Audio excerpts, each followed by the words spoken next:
Hi, I'm Laura. I've had a pretty good run working in an office where I really enjoy what I do, and the people around me are great. Life was steady, peaceful even. It was a typical sunny Tuesday, one of those days when everything just feels right. I was at my desk sorting through emails when my phone buzzed. It was David, my younger brother, and I knew immediately it was something big. David rarely texted unless it was important.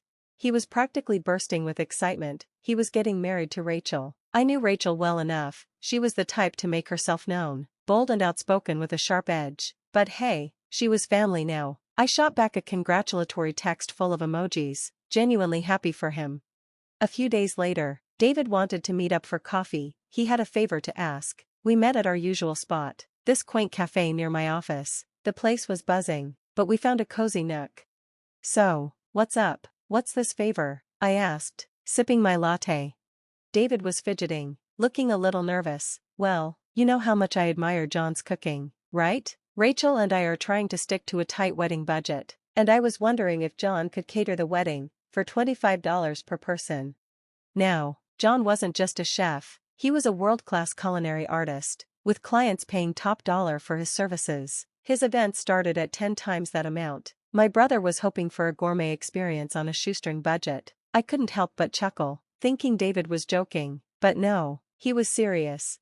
So, like a good sister, I called John. He was practically family to me, and I knew he had a soft spot for close friends. Hey, John, got a minute? For you? Always. What's going on? Okay, so here's the situation. I explained David's request. They're working with $25 a head for the wedding. Is there any way you could help? John chuckled but was quick to respond. For you, Laura, I'll figure something out, but they'll have to be flexible. It won't be my usual flair, but I'll make sure it's special. Relieved, I thanked him profusely. John agreed to do it, despite the tight budget, and I knew he'd still make magic happen with even the simplest ingredients. He could make a gourmet meal out of anything. A few days later, I was ready to meet David and Rachel to go over John's proposed menu. I was hopeful this would smooth things over and maybe even make Rachel see I was putting in the effort to make her day perfect. As I walked to the cafe, excitement and nervousness blended inside me. How would they react? Would they appreciate the effort, or would it be another uphill battle? I was about to find out. When I got there, the place was filled with the smell of coffee, but the tension was thick. Rachel and her parents were already seated, their expressions serious. David waved me over, looking a bit uneasy. Thanks for coming, Laura. Rachel's parents wanted to talk about the menu John put together. I took a seat, ready to ease any concerns. So, what do you think of the three-course meal? John's really excited to help you out. Rachel exchanged a glance with her parents before replying in a measured tone. It's a nice gesture, but we were hoping for something more elaborate. 3 courses seem limited for such a grand occasion, don't you think? Her father, with a stern expression, added bluntly, we expected more. For a wedding of this size, it's hardly sufficient. We assumed a chef like John could offer something more appropriate. I felt my patience being tested but stayed calm. John is working within the budget. He's doing everything he can to provide quality food at $25 per person.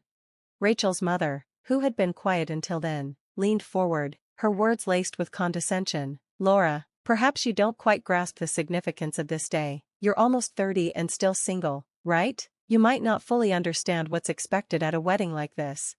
The remark stung, but I kept my composure. David looked uncomfortable, but before he could say anything, Rachel cut in, her voice sharp. We're talking about my wedding day. It has to be perfect. Honestly, Laura, your contributions reflect your own standards, and they're underwhelming.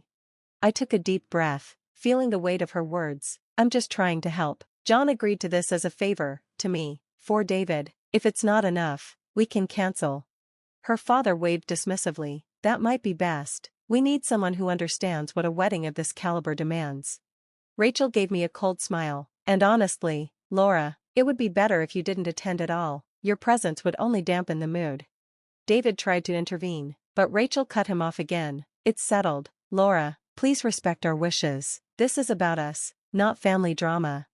I stood up, feeling a mix of hurt and clarity. If that's how you feel, I won't impose. Congratulations again. Stepping out into the cool night air brought slight relief to the heat of embarrassment still burning my face. In that moment, I knew everything between David and me had shifted. Their words, meant to degrade, had stung deeply but also freed me from any obligation to please them. As I walked away, their disdain weighed heavily, but my determination to stand tall grew stronger.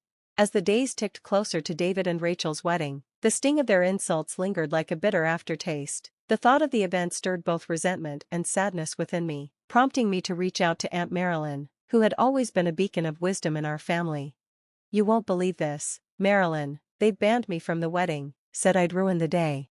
Her response was quick and sharp. "What? That's ridiculous, Laura, after everything you've done for them." Yeah, and it wasn't just being uninvited. The things Rachel and her family said were beyond humiliating. Aunt Marilyn's voice hardened with each word. "That doesn't sit well with me, and it won't with the rest of the family either. This isn't just about you being excluded, Laura, it's about basic respect, and they've shown none." I felt both relief and apprehension as I heard her take charge. "I'll speak with the others. We need to take a stand. This is not how family behaves." True to her word, Aunt Marilyn spread the word quietly, and family members, near and far, voiced their disapproval. The message was clear: if Laura wasn't welcome, neither were they. It wasn't out of malice, but solidarity. The day of the wedding arrived with a perfect sky, seemingly mocking the storm brewing beneath the surface. Early that morning, my phone buzzed with David's name. Bracing myself, I answered. "Why isn't anyone here, Laura? It's already late, and barely anyone has shown up." His voice was shaky, filled with panic and confusion. I took a deep breath before replying. "David, the family is upset about how Rachel and her parents treated me. They chose not to attend." You convinced them to boycott my wedding?" "It wasn't like that. I simply told them what happened, and they made their own decision. It's about respect, David." The pause that followed was thick with tension. "David, are you still there?" "Yeah, I can't believe this. They're doing this because of you?" "No, David, they're doing this because of what was done to me. There's a difference. I'm sorry this is happening on your wedding day, but Rachel made the choice to exclude me, and these are the consequences." The silence on the line was punctuated only by his heavy breathing, a clear sign of his stress. "Laura, this is my wedding. How could you let this happen?" "David, I care about you, but I was hurt too. This was never about ruining your day." The call ended abruptly, leaving a silence louder than any argument. As I set the phone down, my heart ached for my brother, for the celebration that wasn't, and for the deepening family rift. Later, messages from friends and family poured in, expressing their support. They shared their disappointment in Rachel's actions, showing that it wasn't just about me, it was about standing up to unnecessary cruelty.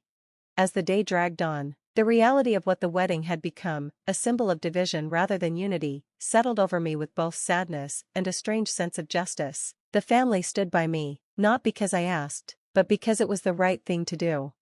In the weeks that followed, the dust settled over the disastrous event that was supposed to be David and Rachel's big day. Through casual conversations and texts, the full scope of the fallout became clearer. David reached out, his voice carrying the weight of regret and fatigue. "Laura, the wedding vendors are all demanding payments. Every phone call is another reminder of that day. There are no refunds, and we're sinking financially." The strain in his voice was undeniable, and while part of me sympathized, another part remembered the hurt they caused. "I'm sorry, David, it's tough, but it's a hard lesson in accountability." "Yeah, accountability. I've had a lot of time to think about that, about everything." As weeks turned into months, updates from other relatives painted a bleak picture. The family, once tightly knit, had distanced themselves from David and Rachel. Aunt Marilyn's voice was somber during one of our calls. "This isn't just about a wedding, Laura, it's about respect, or the lack of it. We can't ignore what happened. I never wanted things to go this way, but I guess it brought out everyone's true colors." In contrast, my own life took a positive turn. Surrounded by friends and colleagues who appreciated and respected me, I found new joy in simple things. Lunches and coffee meetups were filled with laughter and support, something I now cherished more than ever. "Laura, you've always been the glue for those around you. It's nice to see you happy," John remarked during a sunny afternoon lunch. "It feels great, John, like breathing fresh air after being trapped for too long." The contrast between my thriving social life and the isolation David and Rachel now faced was stark. In a late-night conversation, David opened up more than ever. "Most days, it feels like everything's closing in. No one from the family reaches out except you. I'm Really sorry, Laura, for everything. David, it's never too late to make amends, not just with me, but with the rest of the family too. I wouldn't even know where to begin. Start with a simple apology. Acknowledging what happened could be the first step. It's not about forgetting, but maybe there's room for a little forgiveness. His silence was heavy with contemplation, a mixture of hope and uncertainty in his voice. I'll think about it, Laura. Thanks for sticking around, despite everything. As life moved forward, the lessons from the past shaped our futures. In moments of reflection, I realized that standing up for myself wasn't just about confronting those who wronged me. It was about affirming my own value and drawing boundaries where they needed to be. Thanks for watching. See you again in the next video. Stay stunned.